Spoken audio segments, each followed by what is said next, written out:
Seguimos con más aquí en Metrópolis 94.7, aquí en TV4 Radio, son las 6 de la tarde con 11 minutos. Y se los decía, y ya están aquí con nosotros nuestros amigos del Museo de Arte e Historia de Guanajuato. Está con nosotros la directora del museo, Mag Zavala. Qué gusto verte de nuevo, Mag. Igualmente, en serio, me da un gran placer volver a conversar contigo a través de los micrófonos. Gracias, Mag. Y también está con nosotros Vic Marín, que también es un visitante recurrente de este espacio. Vic, bienvenido. Pues encantado, y siempre tenemos muchas actividades para todo tu auditorio. Un montón. Vienen a platicarnos de muchas cosas, pero en particular de la actividad que está dedicada o que celebra, que conmemora a la mujer, y también la Bienal FEMSA. Sí, pues empezamos con la Bienal, si quieres. Okay. Como tú sabes, el pasado 1 de marzo inauguramos la exposición 30 años en el mundo del arte, una revisión de la Bienal FEMSA, en donde en colaboración con este grupo nosotros ponemos a disposición del público guanajuatense pues una revisión bien interesante sobre cómo ha sido este concurso. Al inicio fue un concurso tradicional de pintura y escultura. Okay. Y el propio año en donde se inaugura se dan cuenta que tienen que abrir a diferentes plataformas o soportes. Y es así que al año siguiente ya lo abren a las instalaciones. Okay. Tú eres muy joven y no lo sabes, pero cuando en los años 90 surge este concurso, pues era el concurso más preciado. Entonces entraban realmente importantes artistas. Uh-huh. Entonces la colección realmente se conformó con grandes nombres que apostaron al concurso y que se fue transformando con mucha inteligencia por parte del grupo FEMSA para transformarlo en un proyecto cultural. Okay. Un proyecto que va mucho más allá de un concurso. Durante 7 ediciones es un concurso tradicional. Siempre con un jurado, que siempre propiciaron que tuviera un jurado internacional. Okay. Y destacados jurados nacionales. Después se dieron cuenta que tenían que ser un jurado, pero que tenían que voltear más hacia Latinoamérica, porque había tenido tanto éxito, era tan bien posicionada a nivel nacional, que se dieron cuenta que parte de la vocación pues era generar discursos con diferentes artistas de la región latinoamericana. Y entonces lo que hicieron fue un concurso igual, con multiplataformas, o sea, ya aceptaban fotografías, ya aceptaban videos, ya aceptaban dibujo, gráfica, ya no importaba el soporte. Okay. Que representara arte contemporáneo, y que a la vez tuviera a un curador invitado y se hacía como una selección de artistas que eran piezas de comisión normalmente. Entonces, esto a nivel latinoamericano, esto enriqueció muchísimo la colección. Y posteriormente, en la 12ª edición, se decidió que cambiaba el formato, que ya se había desgastado este formato curatorial separado a la Bienal, para hacer realmente un proyecto más apegado a la comunidad. Okay. Y es así que la primera la hacen en Monterrey con este esquema, y después lo hacen en Zacatecas, después lo hacen en Morelia, en medio de la pandemia. Y ahí se dan cuenta que el resultado es muy, muy diferente, porque lo que hacen es invitar a un director artístico con un cuerpo curatorial variable que trabaja con la comunidad y que trabaja proyectos que van desde el proyecto artístico como tal, uh-huh, hasta el proyecto de reconocimiento de las comunidades. Okay. Y después, hoy se amplía un poco a este desarrollo a veces de las entidades, ¿no? O sea, qué sucede en las periferias, qué sucede en el paisaje, en el territorio. Entonces, estas piezas que se comisionan son parte de la Bienal y que se va a presentar a partir del mes de mayo en esta ciudad, en el museo, y en Guanajuato, en diferentes espacios. Pero ese es el segundo momento de la Bienal. Ahorita okay, nosotros tenemos los 30 años que festeja esa historia. Okay. Está curada por Daniel Garzuzaviaga y representa pues un buen recorrido de cómo el arte contemporáneo se transformó desde una pintura muy tradicional y una escultura a veces pues muy icónica, pero también muy transgresora, como es el caso de Rosa María Robles, que hace el Viejo Álamo, que hace un álamo gigantesco, y con unas piedras gigantescas incrustadas dentro de la estructura del árbol, en donde pues te habla justamente de la visión contemporánea de la escultura, ¿no? Ya transgredir dos elementos, transgredir dos visiones, la madera, que es una madera suave, una madera hermosa, que es pues incrustada con una piedra monumental, casi totémica, ¿no? Okay. Entonces ese diálogo de ambas piezas, de ambos materiales, pues da pie a al primer premio de adquisición, que es de Rosa María Robles. ¿Qué le diríamos al público que nos está escuchando ahorita, que de pronto no ha tenido la oportunidad de acercarse a este tipo de piezas? Creo que es una gran oportunidad para que conozcan y que vean en retrospectiva lo que ha sucedido en 30 años de esta Bienal. Sí, bueno, y sobre todo que se den cuenta de cómo se ha transformado. Yo siempre digo que cuando la gente ve y dice, híjole, que es difícil el arte contemporáneo para entender, pero si tú vivieras en el campo como en el siglo XIX, pues es lógico que surgieran piezas como las de Pizarro, ¿no? Imbuidas de naturaleza. Pero si tú vives en una ciudad dinámica, transformadora, pues los artistas también hablan de su momento y de sus medios. Entonces creo que hay que entender el arte contemporáneo desde el momento en donde surge, okay, y cómo los artistas van transformando.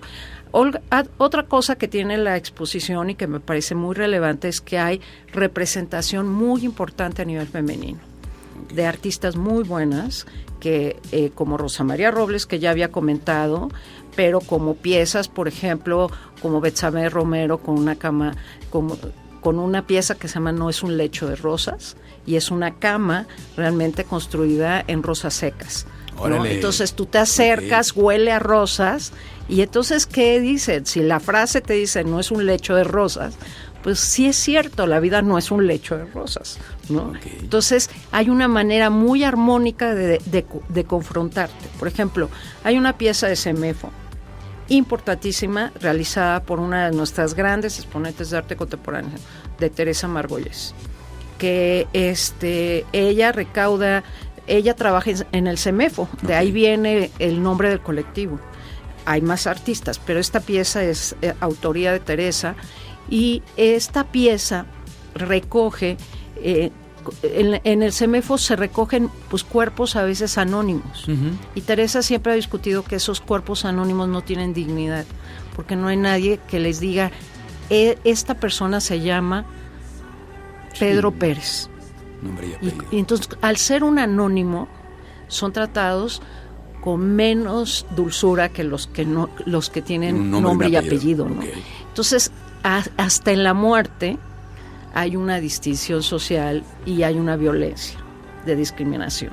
Entonces ella recoge objetos de estos anónimos porque no los recogen, y todos estos objetos los tritura y los hace como unas losas. Entonces lo que tú ves es como una tumba, okay, increíble. Entonces lo que tiene es la memoria de esos anónimos, de esas personas que fueron personas que tuvieron, claro, una dignidad y que al final de su vida no la tuvieron. O como la de Paula Cebrero, que tiene una pieza que es una instalación de zapatos. Entonces la instalación de zapatos lo recoge en la Ciudad de México entre enero del 2000 y marzo del 2001, en donde te va haciendo una tipología, ¿no? Cuántos calzados de mujeres, cuántos calzados de hombre, cuántos calzados de mujeres jóvenes, de hombres jóvenes o de niñas, o cuántos calzados unisex, porque no puede identificar. Y son recogidos en la vía pública. Entonces, ¿qué es lo que te está tratando de decir? No es preguntarte cómo es que estas personas que portaban esos zapatos lo perdieron. Uh-huh. Y si lo perdieron en una vía pública, lo más seguro no es que uno se quite el zapato porque, claro, ya no te gusta. Algo sucedió, ¿no? Algo sucedió. Claro. Y ese algo sucedió normalmente puede ser víctima de una violencia. Sí, a lo mejor alguien que desapareció, ¿no? Y entonces, con ese muestrario de zapatos, que parece como si fuera un muestrario de zapatos taxonómico, pues te está marcando ese proceso de violencia que se vive de manera permeada, ¿no? O ves una pieza de una latinoamericana maravillosa como es Dora Longo, una brasileña, que es un mural monumental hecho de hojalata, de hojas de lámina recortadas, que fue recuperando de los deshuesaderos de la Ciudad de México, de Monterrey, perdón, y que fue haciéndolos un mural que al final es de una gran potencia, pero sin embargo está recogido de la basura. Wow. Entonces, todas estas preocupaciones terminan con artistas como Circe Iracema, que hace, por ejemplo, en la última Bienal, una pieza bellísima, como una cartografía de Michoacán. Entonces, en troncos de árbol, como recortados, que tú sabes que Michoacán pues, es de uno de los estados que sufre más tala de bosque.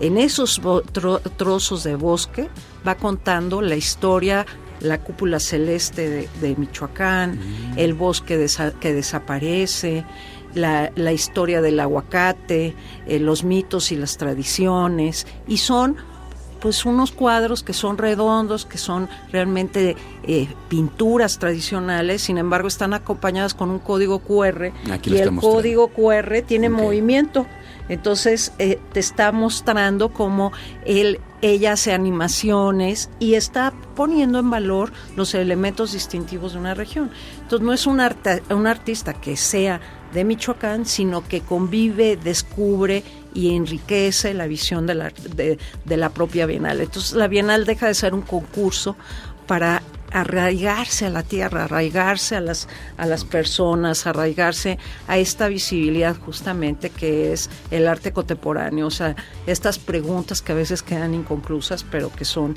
la parte vital del ser humano. Sí, como dices, esta parte, la parte en la que pues el arte nos habla de una sociedad, lo que está pasando, el contexto, la historia, el momento que hablabas, ¿no? Pues vale mucho la pena entonces visitar esta Bienal. ¿Hasta cuándo va a estar esta Bienal, Mac? Mira, esta primera etapa de la Bienal va a estar abierta hasta el 15 de julio. Okay. Y vamos a tener un acompañamiento de un programa público que Víctor ha ido perfilando alrededor. Vamos a presentar algunos videos, vamos a presentar también los catálogos de las últimas bienales, como de las últimas 2 ediciones de las bienales, que como tú bien sabes, pues al hacerse la Bienal, los catálogos salen posteriormente y entonces hay que ponerlos en valor justamente como un documento de esta historia que sucedió. De tal forma que no nada más es la Bienal, sino varias cosas que están sucediendo alrededor. Ayer nos platicaba Vic de este conversatorio que también tuvieron, que se transmitió, que me parece que todavía está para revisarse en redes sociales, ¿no? Sí, de hecho, tratamos en el Museo de Historia de Guanajuato, después de la pandemia, pues de muchos de los contenidos que sigan en este formato, porque también eso permite, en el caso, por ejemplo, ahorita de esta exposición, que nos sigan artistas incluso, ¿no? Que están familiarizados, que participaron en la Bienal o que han tenido relación con las y los artistas participantes desde cualquier parte del mundo. Entonces ayer tuvimos uno increíble con Tania Jimena, que ella, aparte de ser artista visual, es cineasta. Entonces hay una charla muy íntima con Pamela Desjardins, que es una curadora argentina, y con Isis Yepes, que está en el equipo curatorial de la Bienal FEMSA, digamos como enlace aquí en Guanajuato. Y pues ahí lo pueden ver en nuestro Facebook o pueden escribirnos en cualquiera de nuestras redes sociales y les mandamos las ligas si nos preguntan de este o algún otro tema. El próximo lo tendremos el 21 de marzo, también el siguiente conversatorio. Ahí estaremos platicando con la maestra Miriam Medrés. Tenemos una pieza lindísima de ella también en la exposición. Hermoso. Y lo haremos también en línea, ella está en Monterrey y nos estará compartiendo no solamente de cuál fue su participación en esa pieza, la experiencia en la Bienal, sino también en qué proyectos está Miriam, por ejemplo, trabajando hoy día.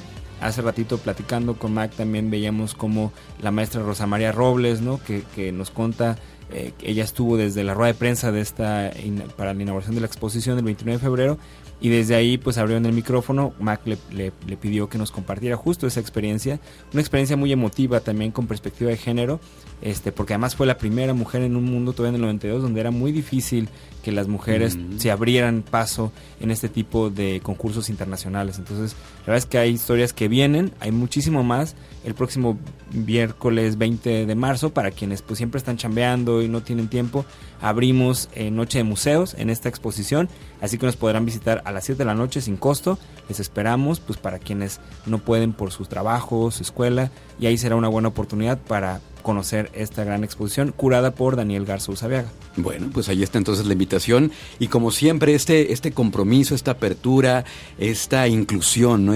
Ustedes siempre lo han manifestado así y siempre pues abierto a todos, ¿no? Para las manifestaciones artísticas, culturales, y eso es bien bonito porque pues como lo decíamos, habla de lo que estamos viviendo y este reflejo de estas piezas que invitan a la reflexión, ¿no? Así es, y lo van a descubrir cuando la transiten, y pues no dejamos a un lado nuestras celebraciones, que no son celebraciones, sino conmemoraciones, como es el caso del Día Internacional de la Mujer, el 8M, que pues para nosotros es importante también poner en valor la figura de la mujer.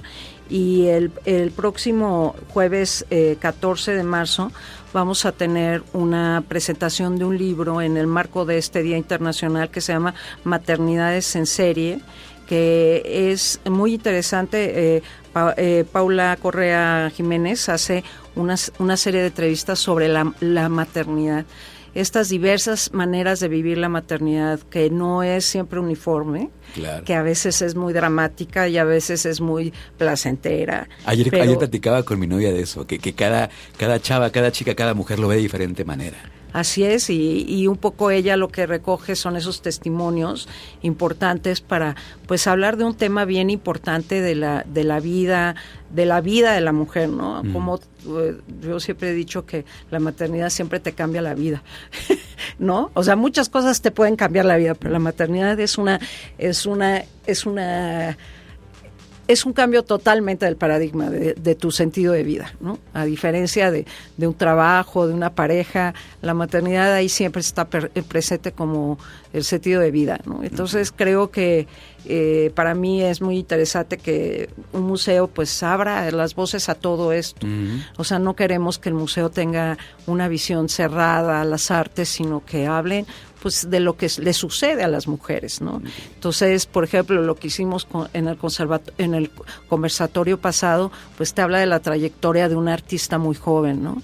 Pero después te lleva a las maternidades, a un recorrido guiado por una artista sonora, Liz Espinosa, que tú lo sabes, cuando activa Tzotzona, pues es un viaje, claro, ¿no? Y después, por supuesto, pues lo que hacemos siempre, que es la venta de libros, que para nosotros es importantísimo poner en valor lo que se habla sobre las mujeres, editoriales dedicadas a la literatura femenina, ¿no? Sí. De lo femenino, porque son ellas y a veces de lo que implica lo femenino, ¿no? Bueno, de tal forma que hay mucha actividad siempre ayer en el Museo de Arte e Historia de Guanajuato. Espero que ya nos veamos más seguido. Tenemos regalos, Vic, tenemos regalos. ¿De qué se trata? Cuéntanos, por favor. Pues así es, mira, estamos también ya, no te trajimos ahorita, pero después lo haremos. Tenemos ya en los Caminos de Guanajuato, que fue también una exposición curada por Daniel Garza Usabiaga, pero en esta ocasión te trajimos aquí un par de ejemplares de la exposición, una exposición maravillosa que tuvimos el año pasado en el museo, que fue La diosa de la casa de Rembrandt.